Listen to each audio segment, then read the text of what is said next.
Well, hello everyone. Today is the opening day for our new podcast. It's called Positive Rate Investments, where we talk about different investment strategies that have nothing to do with the stock market. Hopefully, oriented into something that has to do with real estate and particularly commercial real estate. But in this case, today we're talking about something totally different that nobody really talks much about, which is mineral rights. And today I've got my guest, Bob Baker. He is an expert in mineral rights, and he's gonna teach us everything about what it takes to invest in mineral rights, which is basically from the ground and below. Um, Bob, someone once told me the best treasures are buried underground, and I thought they were talking about gold, and it turns out they meant royalty checks. And until I and unlike treasure maps, this investments comes with legal deeds and direct deposits. So let's talk about how mineral rights might just be the best kept secret in the investment world. Sure. So, Bob, can you give us a quick overview of what mineral rights actually are and why they're so important? Sure. The mineral rights are what the subsurface ownership, where the oil and gas is the mineral they're talking about here. And those are operated and produced by companies like Exxon, Conoco, Chevron. Um, in the United States, here, you can own mineral rights. In Mexico, I believe it's owned by the government. And then I believe the Queen of England owns everything in Canada. So I think we're one of the only countries where you can actually own and receive a royalty payment from an oil well, possibly in your backyard or on your farm or ranch.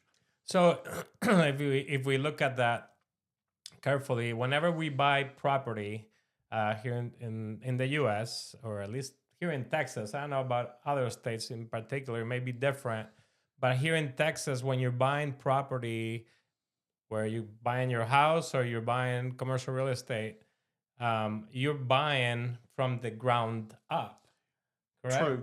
Yeah, on a lot of the properties we've bought, they're going to be they're going to be separated. So a farmer that sold the surface rights to some guy to farm or grow corn or graze cattle, he might have kept the mineral interest.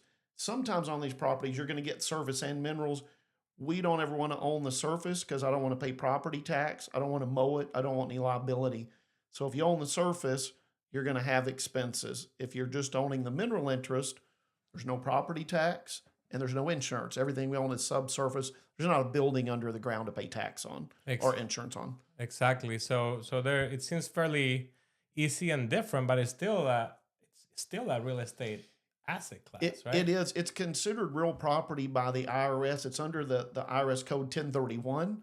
It's considered real property. So it does work for 1031 real estate exchanges, whether you're coming out of a land purchase, a duplex, a skyscraper, an RV park.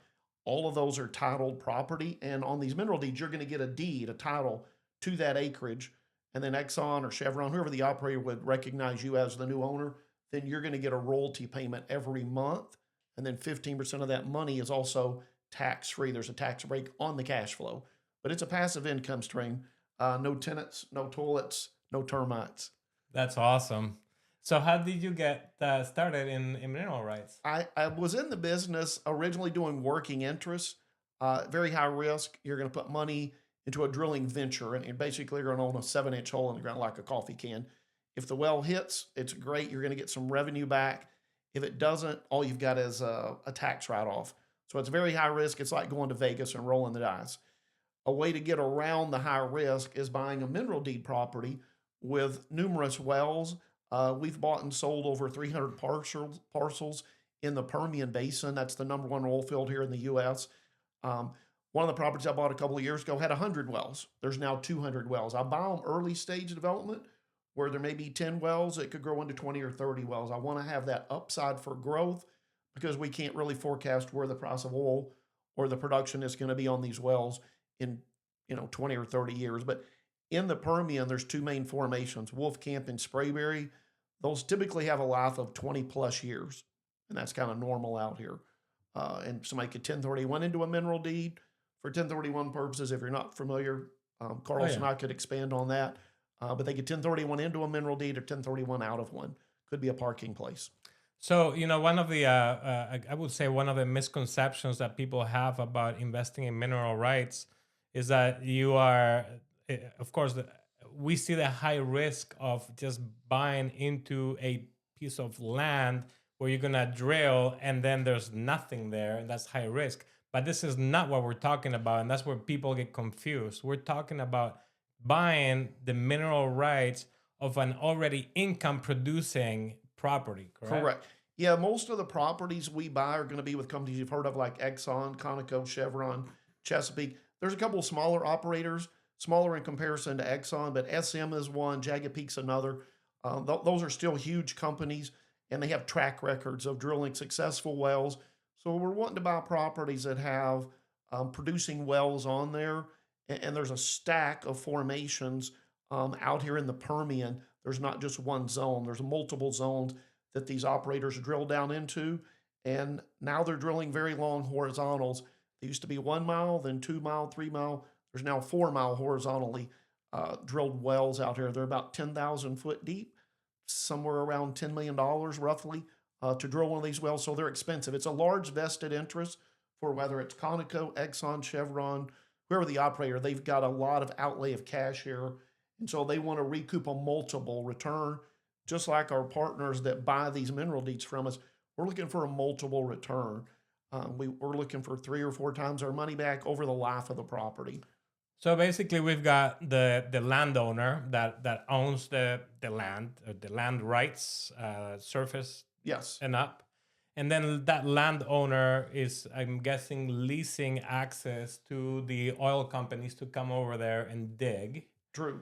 And then you've got the mineral rights owner, which would be our investors that be buying into having that access, that ownership of the minerals, and then whatever the oil companies are producing, they're getting their cut because they own the mineral rights. Right. Yeah, you're going to get a royalty payment. You're getting typically it's about 25% of the gross revenue. And that's one thing that's important here. You're not paid from net interest, you be paid from gross. So before any expenses are paid, the mineral owner is paid. The operators come out here and lease the acreage. They normally don't own it. And it's cheaper to lease it, just like a guy that's selling tacos or tennis balls. Those guys are going to lease a shop somewhere selling hamburgers. Burger King. Most of those guys lease. They don't own the building. It's a triple net lease. These mineral deeds are in that same structure, triple net lease. So no tenants, no toilets, no expenses, Right. just a passive revenue stream. So basically, somebody that is gonna come and buy into those mineral rights, how long does it take for that person to start getting cash flow out of this? It really depends. Some of the properties I've got are already in pay status. Some of these are 90 to 120 days out. The further out from cash flow is like buying real estate at a discount. I can buy it cheaper. Once these farmers or ranchers or the previous owners have that revenue check, then they want to take that and multiply it times a large multiple. So I'd rather buy it pre-cash flow so I can get a discount and pass that on to my customers. That makes sense. So what kind of returns are we looking at? Because typically the investors I work with looking at real estate assets, particularly commercial real estate, they're looking for anywhere between 6% all the way up to 15% return. Of course, the higher the return for them is, the higher the risk, but they're going to be getting more money out of this. But what kind of returns are we looking at for something like this for mineral rights? Typically, I tell the clients to look for 15 to 20%. I try to be conservative on the returns, but some of these properties with back pay, I've had clients that their first check might be 10 or 15%. And this is paid out monthly. They get a monthly check like a rental property, but again, without the tenant or toilet headaches. And then 15% of that money is tax free. I've got clients that have been in properties for 12 plus years and they've seen 3 or 4 times their money back and still going. So if you go to Google, Wolf Camp and Sprayberry, the two main formations, I think they're giving it 20 plus. I think they're saying 20 to 100. Wow. But my clients won't live that long. So it's a multiple return. Usually these properties are paying out, Carlos, in the first 3 4 year window of ownership. And during that time period, person could reinvest that money into another investment, whether it be more minerals, real Right. estate, stocks, whatever it may be. Because in a way, it's a depreciating asset. It loses time. It loses value over time Right, as the mineral is taken out until you have no more minerals left, right, and then it's worthless. right. And that's why I want to buy a property that maybe has 10 wells that can grow into 30 or 40 wells, because those new wells are going to offset a decline in production or a decline in pricing. Right. Like I said previously, we had one with 100. That property's doing well over 30%. 30% a year. Yes, they've Wow. doubled the well count on that particular Okay. property. All of them are going to be a little different. There's not a locked in revenue stream. It's going to depend on the price of oil that moves up and down and the production of the wells. So let's look at one of your examples that you have here that you share with us, so that our audience can watch this as well. So explain to us how this works. So we've got it looks like this is operated by SM Energy. Yeah, they're a large operator out there. They've got a great track record. They've produced some phenomenal wells out there. And so this is going to be out in Martin County, which is part of the Permian Basin. There's 2 active wells. There's 6 drilled uncompleted wells. Those are going into completion phase. There's another well being drilled and one being permitted. This is typical of any of these offerings. They're all going to have a finite number to them. I believe the total here that was available was $1.5 million. And I think initial cash flow, we were looking at $60 oil, around $60,000 or maybe a little better than that per month. And that's with all of the 8 wells online. Now, beyond that, there's another 8 wells that would be added. So eventually this could grow into a 16 well field. Wow. And So this numbers is saying so right now it's got 2 active wells, so it's already producing oil. They're completing 6 additional wells. correct. And how long will that take to be completed? 60 to 90 day windows typical out here. And then they start producing. And then they would go online, and then you probably another 90 days past that start seeing cash flow typically. And then, so this initial cash flow that we see here, about $65,000 per month at a rate, assuming $65 a barrel of oil, I guess. Yeah, these properties are really front loaded with cash, which is what I think a lot of people are attracted to them for. Right. Rather than buying a 5 cap on an apartment complex or a Walgreens, that's going to take 20 years to pay out. 5 times 20 is 100. These are going to have more of the cash flow up front. The wells will deplete in production. I probably have a pretty good drop the first 1 or 2 year window. And what we've seen out here a lot in the Permian is in year 3 and 4, these operators are coming back for their second round of drilling. So as it's starting to slow down in year 3 and 4, we should see some more permits, some new wells being added in that time frame. This is so interesting. So what I'm seeing here is a purchase price for the mineral rights. We're not buying land here. We're buying the mineral rights in this particular location. So the investment would be $1.5 million. Correct. Your cash flow is going to be $65,000 per month. So that comes to about $780,000 a year. So you're getting half your money back in 1 year. Yeah, that's possible on one of these properties. Are front loaded again. Really depends on pricing and production of oil out here. If there's a dip in pricing, a big dip, operators will choke wells back. If there's a spike in pricing, they'll open up more wells. They want to sell. These operators like to sell oil at the higher price. It's more profitable, of course. Wow. I mean, that's huge. That's a huge return. And then what's this tax advantage monthly cash flow? 15% tax free. Yeah, for as long as you hold it, 15% of the revenue. So if you're collecting $100,000 a year for easy math, 15,000 of that 100 would be non-taxable. The other 85,000 would be taxed as ordinary income at whatever tax bracket you're in. Wow. So not only it's a very good and strong asset to hold and cash flow, but it gives you tax advantages as well. Yeah, there's wells out in the Permian that have been online for 100 years. Not all wells, but when people are thinking of these wells, they think they're going to dry up quick. There's actually a lot of longevity. These are more kind of a legacy type investment. And a lot of these are funded through 1031.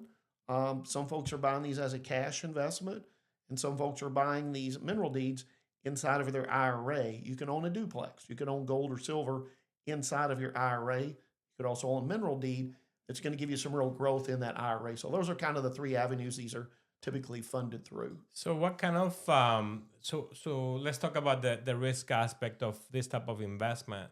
What can go wrong with a mineral rights investment? Because to me, it seems like if you're not in charge of taking care of the wells, somebody else is paying for that. The oil companies are paying for that. And of course, Yes. it's to their advantage to fix it Sure. because they want to pull oil out. Plus, that's part of their investment. Right. So where's the risk? Really, your variable is going to be the pricing. We can't control the pricing. We've just seen it drop into the upper 50s. Now we're back in the low 60s. Price of oil has always been volatile. It's always kind of cycled, kind of like the real estate market, kind of like the stock market. Everything kind of has a cycle to it. So really, the risk profile would be pricing and production, just depending on where these operators want to produce at. Okay, so we always know that that oil is going up and down. I mean, I've seen it 100, $120 a barrel, and that's when the airlines weren't doing so well because the airlines they depend highly on fuel. Yeah. And then I know they hedge that. They tend to buy in advance. They buy futures of oil And the fuel. Yeah. to be able to hedge that, possibility of the prices going up. So, I mean, what could be some other common red flags when you evaluate a mineral rights deal that I should be concerned about as an investor? Well, we've looked at some. Some of these are depth restricted. So what he's saying is when he sells you that mineral deed, you have rights down to maybe 5,000 foot. Maybe most of the oil's trapped at 8,000 foot. That's something we wouldn't be interested in. I want to have a mineral deed that's to all rights, all depths, so that I'm not limited. I don't have to go back and release the deeper zones. I've seen mineral deeds that have that language in there. Another nice benefit, some of these we've bought, they have what's called a continual drilling clause, meaning that operator, doesn't matter if the price of oil is at $50 or $100, they have to drill a certain number of wells. Some of these have drilling clauses, not all, but some of the properties we purchase are, there's a mandatory number of until the property's drilled up. So what we've done is we've tried to buy these early stage development to really minimize risk. I don't want to buy a property that's been online for 10 or 20 years. I want to buy a brand new property that's got at least another 20 plus years of income and that's maybe got 10 wells or 20 wells that could triple or more in well count. And that's going to give me that safety factor rather than buying 100 acres with 10 wells, that's all it can ever be. That would just be a depleting asset. That's not going to have any upside. So I forgot to mention earlier, if you all have any questions, this session is live right now. We have it live on Facebook and on LinkedIn. This is part of our brand new channel, Positive Rate Investments. It's not going live on our YouTube channel yet because we're just opening up the channel and we have to wait for a process for YouTube to approve us. But this will be recorded and uploaded in there. Having said that, if you want to have some live questions answered, you can do so right now on Facebook and LinkedIn. And we have our first question actually. From Jesse de los Santos. He says, if I have a piece of land, how do I know I have minerals underneath? Usually the title company can tell you that. We have an in-house landman that if somebody sends me a plat, I can look it up. It's all recorded at the county level, county clerk. A lot of times they've been separated. So you might buy a piece of land, but the other fellow that sold to you kept the mineral interest, or he might have kept half the mineral interest. It's all negotiable. So the question shouldn't be, I mean, he's asking how does he know if he has mineral underneath? Really, Jesse, the question you need to be asking is whether you own the rights to those minerals. Because you could have a bunch of oil underneath, but if you don't own the mineral rights, if you just own the land, you don't have anything. Right. Yeah, you wouldn't have any mineral interest. You could still own you could own the surface without owning minerals, or you may have both. But it's recorded by the county clerk. So I'd go to the county clerk's office in the deed recordings. They can look up who owns the minerals and who owns the surface. It's all recorded at that county clerk.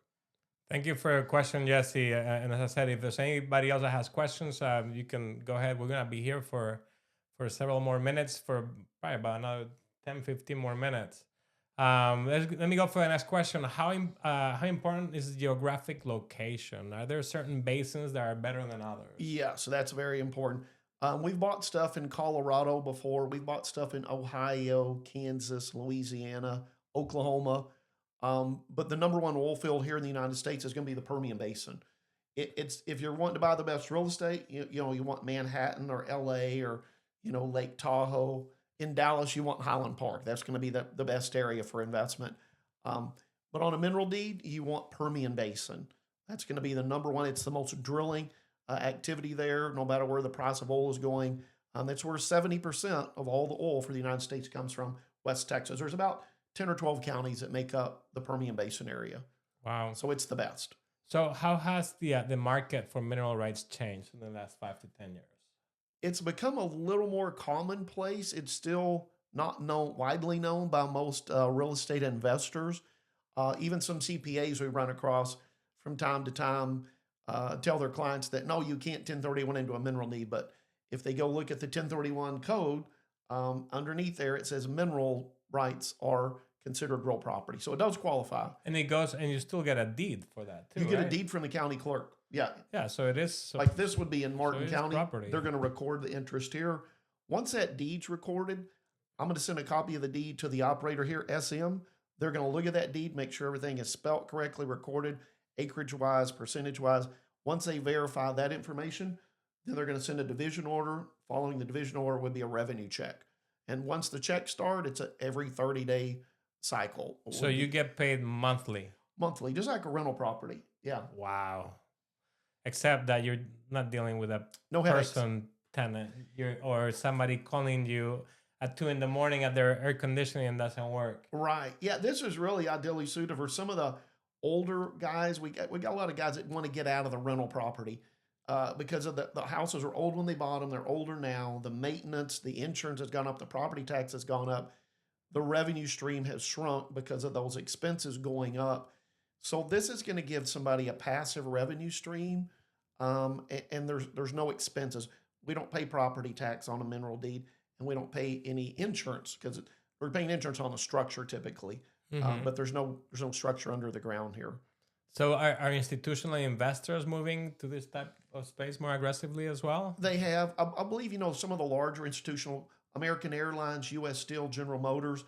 It's a smart investment. But there are a lot of the universities like to own mineral deeds because it provides revenue for their kids on scholarship. And for American Airlines, you got pilots on retirement. It's great also, I think, for the city municipalities, for fire department, police department. It's going to provide a monthly revenue back to those municipalities. Yeah, that would be helpful. So I think this goes right with the tone of this podcast that I'm creating. And by the way, welcome to our very first episode of Positive Rate Investment Podcast. But yeah, it goes very well because this podcast is meant for those investors, those professionals, pilots, doctors, attorneys that are looking at other ways to invest their money, not just on the stock market or where they have their money allocated in their 401ks, but or rental properties, right, dealing with tenants. But another possibility that you don't know about is investing in those mineral rights. Sure. It looks like we have high returns with no headaches. And no property manager. If you own a bunch of apartments, you typically want to have a property manager. And they're going to, that's going to eat into the revenue also. On here, we don't need a property manager.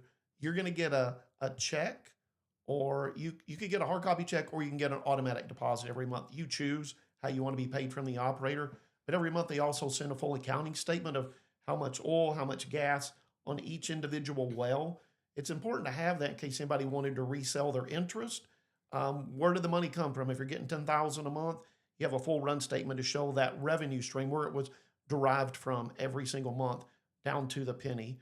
And then at the end of the year, the operator gives you a 1099. I believe it goes on Schedule C. I'm not an accountant, but they do all the tax work for you. It's going to be taxed as ordinary income. And so it keeps it real simple if somebody's just looking for, an additional revenue stream and a smart place to park some money for longevity.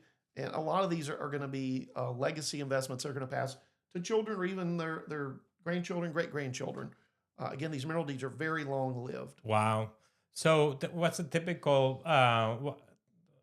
what's a typical um, amount of time that it takes for one of those wells to go empty? Like when you're doing your due diligence, I guess I want to know, do I have a year's worth of oil left or do I have 30 years worth of oil left? What's your typical, what am I looking for? Out here, I think we're looking at 20, 25 years conservatively on these, but that's not taking into account the other wells that have not been drilled that will be drilled over the next 5, 10, 15-year window. So those new wells are going to continue to push that time window out even further because this property has, I think, 8 wells with room for another 8.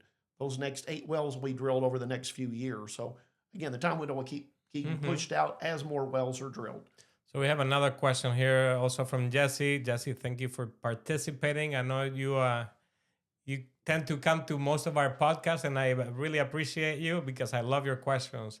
Jesse says, how are you taxed when you have income being produced from a well? It's going to be taxed as ordinary income. But again, 15% of that money will be non-taxable or tax-free for as long as you hold it. As long as you hold interest in that. Yeah, the 15% is not going to total to 100 every month. If it's 25 years or 50 years, every month, then 15% of that money will be tax-free, whatever your check is. Wow. Okay. Well, that's great. Thank you for the question. Thank you for your question, Jesse. So what role do landman attorneys, brokers play in this type of transactions? Okay. We have an in-house landman, so our guy transfers the deed. So when somebody's buying a mineral deed from us, there's no closing costs. There's no origination fee. There's no application fee. There's no fee. The landman does the title transfer for us. The reason is we want to make sure it's recorded correctly, the correct percentage with the correct operator, that everything is spelt right. If it's an LLC or if it's a company name, Inc., if it's a family trust, however it's titled, it's important that it's recorded correctly. So our landman takes care of all that. And then we have attorneys that do a review on title, making sure we have a clean title opinion on there. So I mean, it seems very straightforward. So we do the process is like when you buy real estate property, you go to a title company and they do the title search and all that, or how does that? Yeah, normally on a property that's cash one, we're looking at the revenue stream. And we've had properties that have been online for a number of years, but if we're buying a property like that and there's no challenges, that's one way to look at title. But another, sometimes they go back to sovereignty, which is when the mineral deed was first created. So that's kind of part of our due diligence and how we fit into this, because we're going to vet these properties. We don't just buy everything that comes across our desk. We want to look at properties that have a lot of upside as far as new wells, no cloud or judgments or liens on. We want clean title properties. And then if we can, Exxon, Chevron, Chesapeake operators of the world, the publicly traded guys, the smaller operators can't afford to lease this acreage. And these wells out here are in the millions. It could be $10 million to drill one of these wells. And so you want an operator that has the financial wherewithal to drill these, complete these, manage these, maintain. All of that headache and burden falls on the shoulders of Exxon, Chevron, whoever the operator is. Could be Chesapeake. I've got an SM property. So they handle all the headache, and you get a royalty payment. You just get paid. You're getting a check every month, which is nice. Everybody likes getting paid. So Brenda, Brenda. Yes.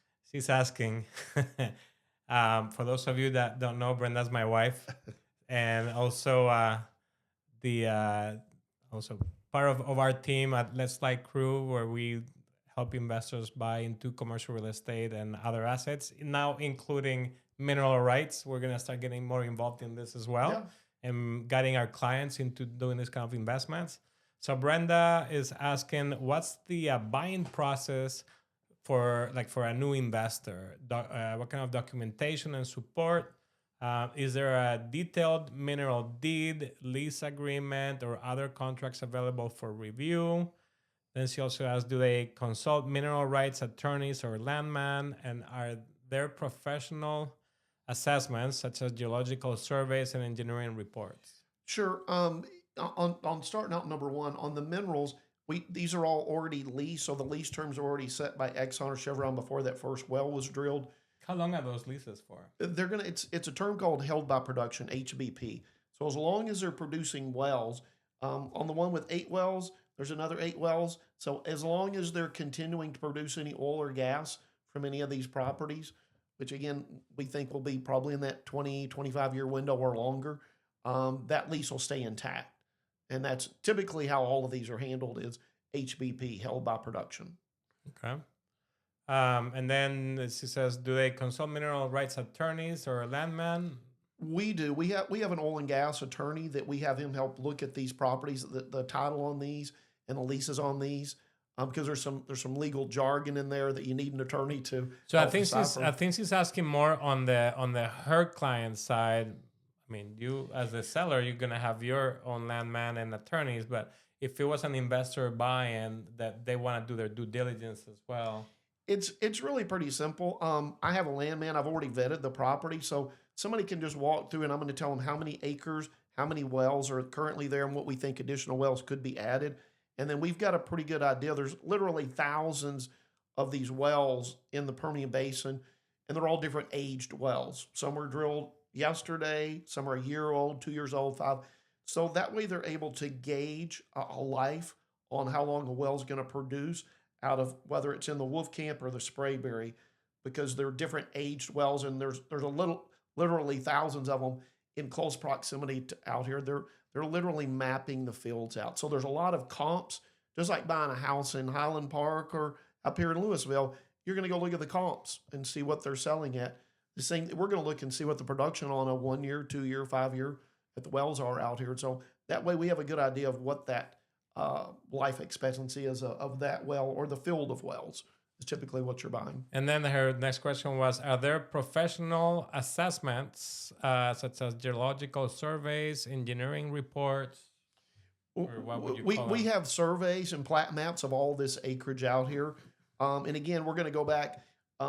There's a company called Drilling Info. We can pull up all the production of all the wells. You can also look at the Railroad Commission. It's kind of funny how they do. Railroad Commission controls all the oil and gas properties here in the United States. Reason being, a lot of the easements along those railways is where they were running gas lines or oil easements. And so that's the managing governing body here in Texas.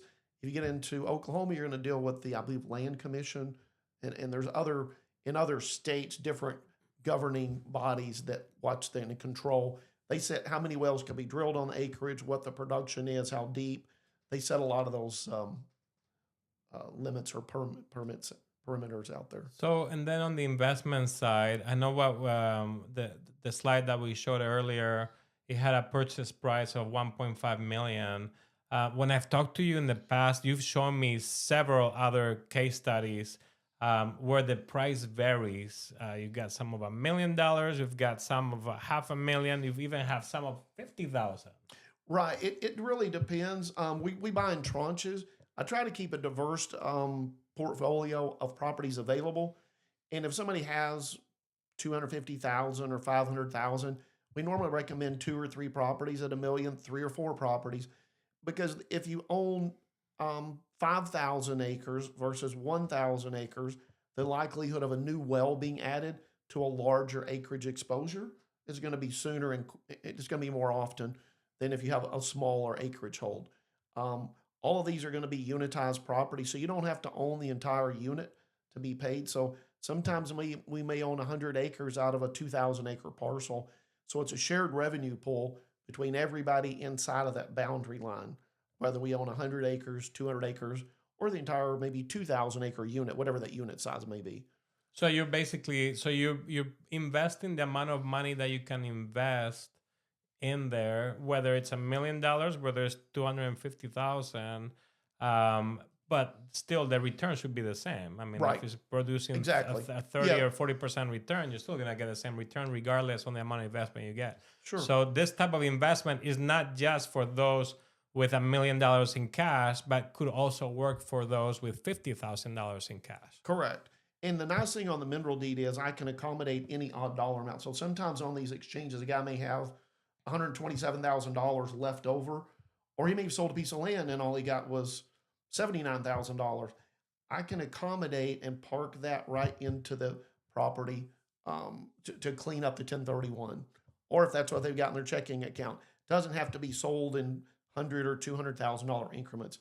Depends on what the folks are working with, and the same with IRA funds. So now for this type of investment, as we said, there's no real estate asset, as in building, tied to it. Right. So, and we typically can't really get a loan for buying land. What about for mineral rights? Can we leverage ourselves with a loan from the bank? There are some banks that loan, but typically most of our transactions on the 1031 are the cash portion of it. And then people are just buying it as a cash investment because I tell people look for 15 to 20%. I try to be conservative on the returns. And so most of this is going to be cash investments, whether it's, just writing a check, IRA, or 1031 money. So Jesse has another question here. Sure. He said, is there an indicator in public record tax that you can look for when searching for properties to purchase, meaning, put my glasses, okay, I guess I can't see this. To purchase, meaning, would an owner not know that they have minerals? And is there an easy way to look for these properties and make offers to purchase from these owners? If I own online, I want to know. If I own one, I want to know, so I will go look for this indicator. However, if I'm an investor, I will want to know what to search for in public records, if there are anything that exists. So in other words, the way I'm understanding this is, if you are the landowner, how do you know if you also own the mineral rights? And if you are an investor, how do you know what mineral rights are for sale for a particular land, or how to even find them to buy it, or who owns it? Yeah, if you just Google mineral rights, there's a few different companies out there that sell mineral rights, and usually are done on a bidding auction. We've bought some that way before. It's we've gone a different route now. We've gotten smarter about our purchases, but the county clerk is going to record those mineral rights. So there's some companies out there, that's what they do, is they go to the county clerk, they look up the mineral deed and see if Carlos owns it. Then Carlos is going to get a phone call and they're going to say, I want to buy your mineral rights. But all those surface deeds and the mineral right deeds are all recorded with the county clerk. So if you're in Dallas County, you go downtown Dallas and go to the tax assessor there, the tax in the records, and you can look up who owns what property, whether they own the minerals or just the surface. And if you're in Johnson County or any other county, Harris County down by Houston, you can go into their it's public record. Anybody can go look up the deeds, whether it's surface or minerals. It's all public. So now Brenda here is asking about risk and exit strategy, and this was actually something I was going to touch on. She first she's asking about what are the major risks for market, regulatory, and geological. I think we've covered that, and the part that oil prices can go right up and down. They're very volatile. Right. As far as regulatory and geological, regulatory here in Texas, the Railroad Commission controls it all. Yeah. And then geological, the best place to be is Permian Basin. If you're drilling oil wells, and if you're drilling helium, there may be some other area that's good, but for oil and gas, Permian Basin's going to be the place to be. Yeah. And then she says, is the investment liquid or illiquid? How can you exit if needed? Sure. There's divestiture firms out there that'll sell your mineral rights for you, just like a realtor. They'll charge you a fee. You're going to get a deed. So if you want to sell the deed to your next door neighbor, if you want to run an ad in the Wall Street Journal, if you want to run an ad somewhere online, you would have complete control. You're not locked into a timeline or a partnership, and you can't be to be 1031 compatible the way we structure it. Now, some other companies may do it differently, but with us, you're going to get a deed directly and you control it. If you want to sell it, trade it, donate it, you can do any of those things. I mean, the way I see it, this would be really like an emergency use case, because right. If you invested, let's say you invested $100,000, and according to the one example we just saw, you're going to get all your money back in the first 2 years. Yeah. After that, it's just extra, Yeah, they pay out quick. I mean, if somebody did have a medical emergency, they could liquidate their interest. But I've been doing this for 25 years. Most of my clients just sit and collect checks just like they would on a rental property. Right. But without the tenants, toilets, none of the headaches. It's just great for retirement income. And then she says, what are the scenarios under which the value of the investment could decline significantly? Okay. If you were to buy something out in West Virginia, if you were to buy something in Pennsylvania, it's maybe a 2,000-foot depth well. And usually the shallower wells are not going to produce as long. The wells out here in the Permian are about 2 miles deep, and then they're drilling 4-mile long horizontal. So they're very deep, high pressure wells. There's wells that are producing at 1,000-foot, 2,000-foot, and those are usually going to be what we call a stripper well, and they're not going to have a lot of longevity or life to them. So those are something we wouldn't be interested in purchasing or selling to any of our clients. We're looking for something with more of the Permian Basin type qualities. Okay. So let's talk about something that we work with a lot. We work with a lot of foreign investors. Okay. They bring their money here usually just to tie it up on commercial real estate because of whatever political issues in their country. They see it as a safer investment to bring their money here, and they just park it on real estate. Sure. How can mineral rights play a role in their overall portfolio? Yeah, I mean, a foreign investor, as long as they have an LLC set up here, because it's going to be taxed by the IRS, you're going to still pay taxes here for the United States. But you can set up an LLC and it can fund in there, and then they could access those funds remotely if they're, live in Chile or Argentina or Germany or China, wherever they live, they can still remotely access those funds. So. Mm-hmm. So I guess you would say this is a good fit for passive investors, right? Very good fit. And really, I think the best, when I started, 20 plus years ago, the 1031 exchange is really ideally suited for these properties because, again, I can accommodate any odd dollar amount. A lot of these are odd dollar amounts. Normally, somebody's not selling their house for $100,000, $200,000, $300,000. It's going to be some odd dollar amount after closing cost. And right. And so these will accommodate that. So if someone is interested but doesn't know where to start, what would you recommend? What's the first piece of advice? Reach out to Carlos and we can make contact here. How to send somebody a one pager. That's usually the best. Is looking at just a complete overview. It's real simple, one page. How many wells? How many acres? And kind of a forecast of what that cash flow might look like, and then who the operator, and just answer some simple questions. And then if somebody wants to get more involved into the geology or the title work, again, I've been doing this over 20 years, happy to answer any of those questions, just so there's no surprises. Yeah. So I think that's a great idea. If you're interested, if you're serious, like I tell all my investors, we what we do in our team, we not only help you find property, or in this case, mineral rights deals also, but we're gonna help you evaluate and find a good strategy on how to invest your money for the long term, and help you figure out what type of returns you're gonna be getting, and we're gonna do all our numbers very conservatively. But that's part of our consulting side, and we get paid commissions, right, as real estate Sure. agents. Yep, that's right. When we Yep. bring a client. So that's the other thing. So we treat it like a real estate transaction. That's what it is. Yeah. I'm still gonna be your broker representing you in the transaction. Instead of buying a real estate property with a building, we're buying a real property with mineral rights that is gonna be cash flowing you and bringing you an income.